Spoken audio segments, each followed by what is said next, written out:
Really matter. Let's talk about the hormones that really matter. Well, all hormones matter, right? And every function in the body is really controlled by hormones. But when we think about hormones, when we mention hormones to people, everybody thinks about the bedroom, right? We go right to estrogen, progesterone, testosterone. Some people think about thyroid hormones, but for the most part, we're really like focused on these bedroom hormones, and hormones are really everything. So I want to talk today about the what I call the everyday hormones, the hormones that matter in your everyday functioning. And I want to talk about how we need to focus on them and how we need to get them in balance in order to be healthy and in order to have energy and in order to have good blood sugar balance and have our lives be what we want them to be. So I see some folks joining us now. Hi, we're going live on Instagram. We are live on YouTube. We're also live on Facebook. So hi everybody. I'm Dr. Rita Marie Loscalzo, and welcome back to our channel where we support health and wellness practitioners to really get to the heart of what's going on with people and really get to the root causes. And we help people to get to the root causes of what's causing them not to have energy, to be out of balance, and to just feel kind of like not perfectly well. So today we're going to focus on hormones. And there's a few that I want us to talk about. I want to talk about today. And we're going to start with my favorite, insulin. So, insulin is actually a hormone. Insulin is a hormone that controls your blood sugar level. And probably you've all noticed this. If you've been on any of my lives before, you've heard me speak about this. But insulin is a hormone that gets out of balance for a lot of people, and people are not paying attention to it. Your doctor's not telling you that your insulin's out of balance until you actually turn diabetic. And by then, a lot of the dangerous effects of insulin have already happened, like stiffening of your blood vessel linings, like elevated blood pressure, like narrowing of the blood vessels that causes that elevated blood sugar, like things like elevated uric acid, things like elevated C-reactive protein. There's a lot of things that get elevated and get out of balance when insulin's out of balance. And one of the things that people don't even realize is that when insulin is out of balance, the other hormones get out of balance. Not so much when you measure them in the blood, but because insulin does this thing to our receptors. So, you know what receptors are? Every single cell in the body has receptors for hormones. Not every single hormone receptor is on every single cell, but guess what insulin is? Insulin is super important because it helps to keep our blood sugars steady and get the sugars in the blood down to a healthy level. So we need to balance insulin. Another one that's overlooked a lot is thyroid hormone. And you may say, well, thyroid hormone's not overlooked, but it is. So here's the deal. Most doctors, when they test for a thyroid imbalance, usually because someone has come in and said, I'm constipated, my hair is dry, my skin is dry, I'm exhausted, I can't lose weight, then the doctors go and they check a hormone called TSH, which is thyroid stimulating hormone, actually secreted in the head by a gland called the pituitary gland. And when the pituitary gland secretes TSH, it's basically saying, wake up, thyroid, come on, produce more hormone, there's not enough. But unfortunately, most doctors just check the TSH. They don't actually check the thyroid hormones unless they find an imbalance in TSH. And unfortunately, again, it's a little bit too late because when we have an elevated TSH, that means that the thyroid isn't producing enough, but usually there's been a problem for a long time.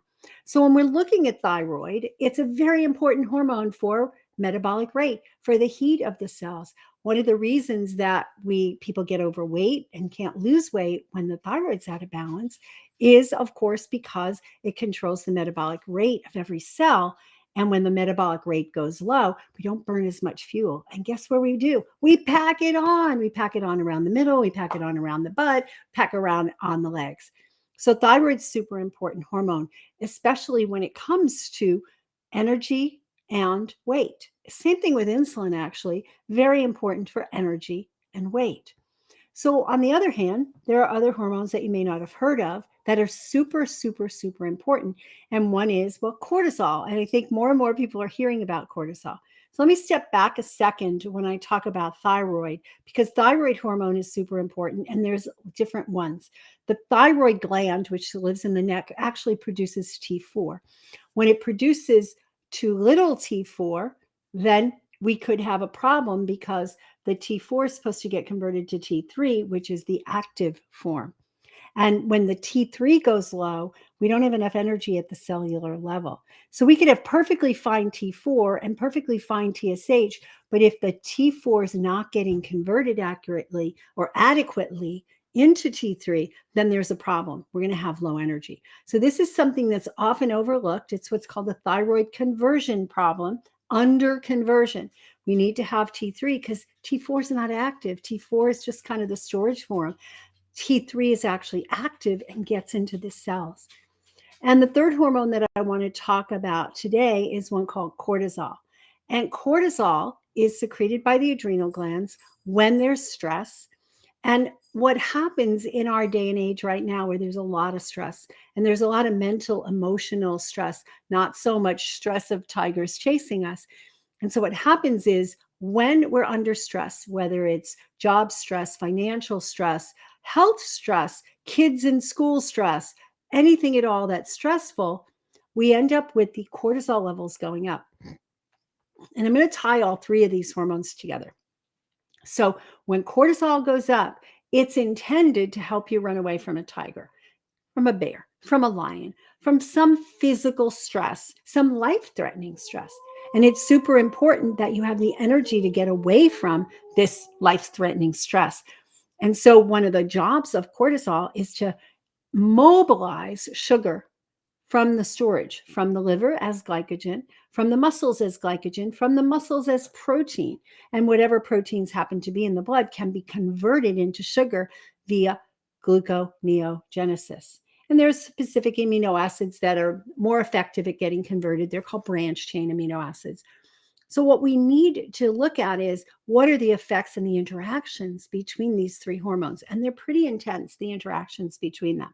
So when cortisol is elevated and the body mobilizes stored sugar, it causes the insulin to go off because the insulin wants to get that sugar into the cells, right? So that we can make ATP, make energy at a cellular level. But when the cortisol is elevated and we're not running away from a tiger, we end up with high blood sugar, which causes high insulin. High insulin has those damaging effects I just told you about, which is it can cause a thickening of the lining of your blood vessels, a narrowing of the opening where the blood goes through, which can cause high blood pressure and can lead to strokes and heart attacks. So, when people say, oh, stress and stress causes serious illness, that's one of the mechanisms by which it does. Those elevations of cortisol that's constantly elevated, that's causing an elevation of insulin, which is then causing these cardiovascular risk factors. The other thing that cortisol has an impact on is the conversion from T4 to T3. So T4 is a super important hormone, but T3 is even more important. So you can have super high levels of T4 in the blood and still have symptoms of thyroid imbalance because the T3 is too low. And unfortunately, most conventional doctors are not trained to test all those. What we do as functional doctors is we test for all of the thyroid hormones. We test the TSH, absolutely. We test the total T4, the amount that thyroid gland is making. We also test the free T3 and the free T4. Free meaning that usually when the hormone is produced, it's bound to a protein. In the thyroid's case, it's called the thyroglobulin. And it's bound to that. And once it's released, then it can be activated. So total T3, I don't normally measure it. Try to save somebody $20. You can measure that as well. But usually when we look at the free T3 and the free T4, those are unbound. They're released from their binding globulin so that they can be active in the system. And there's a specific ratio between the T4 and T3, and there's a particular range. In functional medicine, we like to see the free T3 to be 3 or above, somewhere between 3 and 3.75, somewhere in that range. When it gets below that, then people can have this functional thyroid imbalance, even if the TSH is normal. So the TSH can be normal and the doctors overlook it and they just say, oh, let's put you on Prozac. You're depressed. Let's put you on Prozac. Oh, you need your bowels to move. Let's put you on a laxative. When in reality, it is the thyroid. And the picture gets a little bit more complicated when we think of the interaction between the cortisol, the thyroid receptors, and insulin. So, like I said, there's receptors on every cell. Insulin resistance is a precursor to diabetes. Doesn't have to lead to diabetes, but it has similar effects on the body. So we have resistance at the cellular level. So we can't get the glucose bound to the insulin into the cells. And so we get elevated insulin and elevated blood sugar, which can be extremely problematic. So what we find is that when the cortisol is elevated, not only does it decrease the conversion from T4 to T3, which is super critical, it decreases the sensitivity of the receptors to the thyroid. So somebody can have perfect numbers, perfect TSH, perfect T4, perfect T3, perfect free T4, free T3, and yet they have a problem because the receptors are resistant. The receptors are not able to accept into their cells the thyroid hormone. So that happens when we get too much cortisol. It can also happen when we have too little cortisol. So too much or too little, right? The Goldilocks principle. There's a lot of Goldilocks principle when it comes to our body and our hormone levels and our neurotransmitter levels. We don't want too much. We don't want too little. The other thing that happens is when the insulin gets too high, the insulin causes receptor resistance for the thyroid, right? So now we're thinking, oh, we're eating a little bit too much sugar or fruit or grains or bread or whatever else that might cause the glucose to go up. And over time, we develop insulin resistance at high levels of insulin. And those high levels of insulin are actually impacting not just the insulin receptors, but they're also impacting the thyroid receptors. So this is, kind of complex science, but I think it's important for you to understand as a person who wants their health back, but also for you to understand as a health practitioner. If you're a doctor, a nurse, a health coach, a PA, or anybody that's interested in taking care of people and taking care of health, it's super important that you understand how these hormones interact. These are super important hormones. And while I said on my little advertisement, picture to get you here, the little known hormones, they aren't unknown, so to speak. We know, everybody knows about thyroid hormone. Many people know about cortisol, and many people know about insulin, but it's the interaction of them that's so unknown. The way to test them accurately is unknown. So, for example, we really should be testing for insulin levels in everybody, not just in diabetics. And usually nobody knows what their insulin level is unless they become diabetic. By then it's kind of late. We want to get your insulin tested. So I recommend that you ask your doctor or you go to a direct access lab. We have a contract with Your Lab Work. Go to runmylabs.com and you can order those things yourself if your doctor won't order them for you. So I recommend that everybody gets a hemoglobin A1C, an insulin, fasting insulin, and also fasting glucose. The other thing I recommend is getting a glucose monitor, either a finger prick, the old-fashioned kind, where you prick your finger, you get the numbers, you put it on a little strip, and it tells you what it is, or even better, a CGM.